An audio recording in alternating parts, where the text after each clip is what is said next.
నమస్కారం అండి. ఈ మధ్య రీసెంట్ గా మోనాలిసా పెళ్లి చేసుకుంది. ఇప్పుడు వాళ్ళ భర్త మీద ఏంటది పోక్సో కేసు కూడా నమోదైంది. సో ఇప్పుడు చూస్తే తను మిస్ అయ్యింది. అసలు ఏంటి ఇదంతా అంటారు? ఇదేదో గూడుపుటనిలా ఉందమ్మా. ఎందుకంటే ఇప్పుడు ఈ మధ్యకాలంలో లవ్ జిహాదీ ఎక్కువైతుందని చెప్పినా సరే చాలామంది అమ్మాయిలు ఆ సామాజిక వర్గం వాళ్ళనే ఏదో ప్రేమించడము, వెళ్ళిపోవడము, చావడం జరుగుతుంది. వాస్తవంగా ఈ లవ్ జిహాదీ వల్ల అమ్మాయిలు ప్రాణాలు పోగొట్టుకోవడమే కాకుండా ఆ సామాజిక వర్గాన్ని ప్రేమించినటువంటి వ్యక్తుల వల్ల కుటుంబంలో ఉన్నటువంటి అన్నదమ్ములు కానీ కుటుంబాలు కానీ చాలా సఫర్ అవుతున్నాయి. ఇది ఆలోచన లేకుండా, బుర్ర లేకుండా ఇష్టానుసారంగా ప్రవర్తన చేసి ఇలా ప్రేమ పేరుతో మోసపోయి వెళ్ళిపోతున్నారు, కుటుంబాలు నాశనం చేసేస్తున్నారు. ఇది ఎవరు అవునన్నా కాదన్న నిజం ఏంటంటే లవ్ జిహాద్ అనేది జరుగుతుంది, సీక్రెట్గా జరుగుతుంది. దేశాన్ని కబంధాస్తాల్లో తీసుకోవాలని చాలా దుష్టశక్తులు మన దేశం మీద పడ్డాయని చెప్పడానికి ఈ మధ్య ఎవరో ఒకరు చెప్పుకుంటే విన్నానండి. షాపింగ్ మాల్సు, అలాగే పెద్ద పెద్ద మెడికల్ షాప్స్ కానీ వీటన్నిటిలో కూడా జెంట్స్ని అందరినీ కూడా ముస్లిమ్స్ అబ్బాయిలను తీసుకోవడం, వారి త్రూ మా హిందూ అమ్మాయిల్ని ప్రేమించే విధంగా సహకారాలు ఇవ్వడం. వాళ్ళు ప్రేమిస్తే 10 లక్షలు ఇవ్వడం, 15 లక్షలు ఇవ్వడం. ఈ రకంగా పాకిస్తాన్ వాళ్ళు చేస్తున్నటువంటి ఒక దురాచారం, దుర్మార్గం బయటపడుతుంది. చాలా జాగ్రత్తగా ఉండవలసిన సమయం ఆసన్నమైంది. ఏదేమైనా మన సాంప్రదాయాలలో, మన కట్టుబాట్లలో మనం ఉంటే బాగుంటుంది, లేదా ప్రాణం పోగొట్టుకోవాల్సిన అవసరం వచ్చేస్తుంది. ఎందుకంటే ఈ మధ్యకాలంలో ఈ అమ్మాయి ఎంతో సెలబ్రిటీగా వచ్చింది, మోనాలిసా. వచ్చిన తర్వాత దొంగ డేట్ ఆఫ్ బర్త్ సర్టిఫికెట్ పెట్టి పెళ్లి చేసుకుని వేళ మిస్ అయిపోయింది.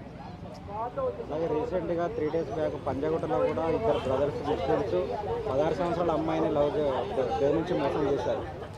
ఈ గాడిదలకు బుద్ధి ఉండాలి కదా. ఇప్పుడు హిందూ అమ్మాయిలకి బుద్ధి ఉండాలి, బుద్ధి జ్ఞానంతో బ్రతకాలి. తల్లిదండ్రులు సఫర్ అవుతున్నారు, అన్నదమ్ములు సఫర్ అవుతున్నారు, ఆ జీవితాలు నాశనం అయిపోతున్నాయి, చచ్చిపోతున్నారు అని చెప్పినా వింటలేదు వీళ్ళు. వ్యభిచారం తేడా జరుగుతుందంటే వాళ్ళు చేసేటటువంటి ప్లాన్స్. ఇప్పుడు నేను విన్న ప్రకారంగా పాకిస్తాన్ వాళ్ళు మన ఇండియాని లో ఉన్నటువంటి అమ్మాయిల్ని ఎరేస్తే ఒక్కొక్క సామాజిక వర్గానికి ఒక రేటు నిర్ణయించి ప్రేమించే విధంగా ముస్లిం కుర్రవాళ్ళని ప్రేరేపిస్తున్నారని చెప్పి వింటున్నాం. ఇవన్నీ జరుగుతున్నాయి.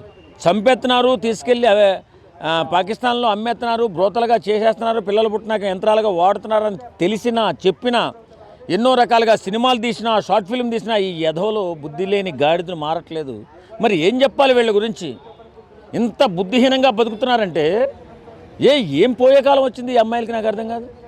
కాబట్టి నేను ఏమంటానంటే చాలా విధాలుగా మన దేశాన్ని అస్థిరతపరచాలని, మన దేశాన్ని కబంధాస్తాలలో బంధించాలని పాకిస్తాన్ ప్రభుత్వం చేస్తున్నటువంటి కుట్ర ఇది.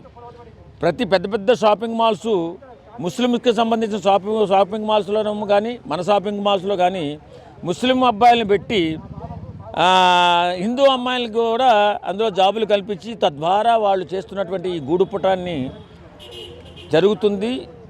హిందూ అమ్మాయిల్ని ట్రాప్ చేస్తున్నారని చెప్పి తెలుస్తుంది. కాబట్టి అందరూ అప్రమత్తంగా ఉండాలి, జాగ్రత్తగా ఉండాలి. మార్చాలని ఎప్పటి నుంచో ప్రయత్నం చేస్తుంది. భారతదేశం నుంచి విడిపోయిన తర్వాత పాకిస్తాన్ అప్పటి నుంచి కూడా విషం చిమ్ముతూ మన దేశాన్ని నాశనం చేయాలని విషం చిమ్ముతూనే ఉంది. ఏ రకమైనటువంటి అవకాశం ఉంటే అన్ని రకాలుగా విధాలుగా కుట్రలు పన్ని మన దేశాన్ని నాశనం చేయాలని ప్రయత్నం చేస్తుంది. చేస్తున్న దాంట్లోనే ఈ లవ్ జిహాద్ ఒకటి ఉందని చెప్తున్నప్పటికీ కూడా బుద్ధి లేదు కదా వీళ్ళకి. ఇప్పుడు సినిమాలు తీస్తున్నారు, షార్ట్ ఫిల్మ్ తీస్తున్నారు, సామాజికవేత్తలు చెప్తున్నారు, ఇది కరెక్ట్ కాదు బాబు,